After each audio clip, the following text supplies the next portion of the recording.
Hey, it's the 26th of January 2017, and once again I have to apologize for not being able to upload anything yesterday, but I was tired, and also I was spending the evening with my boyfriend, and there's still this thing going on about that I should work less, and he's completely right.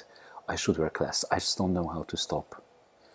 I wanted to call your attention to this article from the Moscow Times, which reports that the Russian government has reversed its plans to spend more on HIV treatment and prevention on their HIV program. They cut the funding by 70 million rubles. That's more or less the amount that they promised as an increase in the national HIV program before, when there were negotiations between the Russian government and international organizations such as the UNAIDS. Now, as you might know, I'm very critical about not so much about UNAIDS, but I'm very critical about Michel Siribe and his work, or rather the lack of it, and I got into this slight altercation with well, not even that, just an exchange of opinions with one of my colleagues, Gus Cairns, whom I respect immensely, and he pointed out that maybe we should deal with more important issues than UNAIDS, but I really think it's just not right, because UNAIDS was willing to sit down with the Russian government and to shake hands with them, and even to support the East European and Central Asian AIDS Conference (ECAC) a couple of months ago, even 6 months, I guess, so a half year ago, where many many civil society organizations were against the conference and wanted to boycott or actively boycotted the conference. The ATG did not, but we also did not officially participate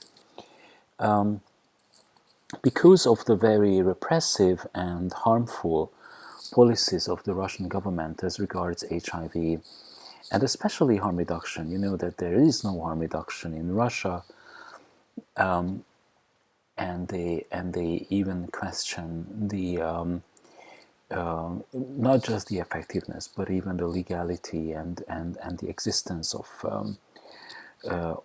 harm reduction efforts at all.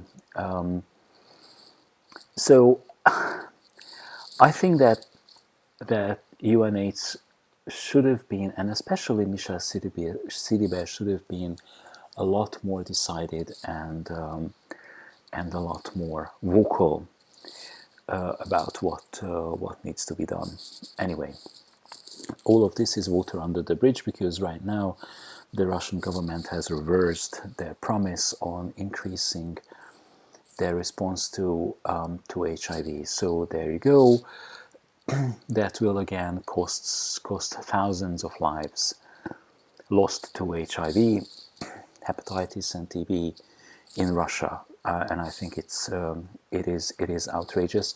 While I also realize that there are so many bad things going on. When I read, for example, the posts by another highly respected colleague, Jim Pickett from the United States, about the possible termination of the Affordable Care Act in the US, and how that will directly impact the lives of thousands of people living with HIV across the United States, who might lose their health insurance and thereby also their medical care, including HIV care, which again means that people will die of AIDS, which I think is unheard of, is is unpermissible I mean anywhere, not just in the developed world, or what we call the developed world,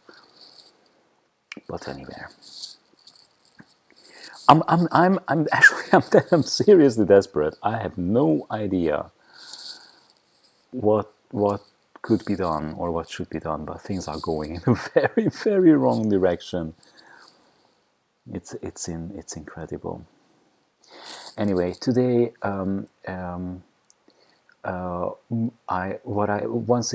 more thing that I forgot to tell you about is that I'm waiting for my SVR12 result after my hepatitis treatment. So the 12 weeks after my treatment with sofosbuvir and laripasvir are over, which means that I really hope that it comes back undetectable or undetected,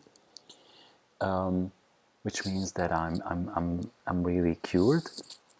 Although I feel completely cured and healthy, there's a tremendous difference physically,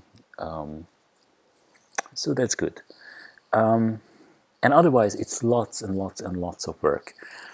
I will be off to Malta very soon to the Hepatitis and HIV conference on Sunday, and then I really need to take some time off, just a little break, and then it's CROI in Seattle. But until then, we will meet again a number of times. Stay safe.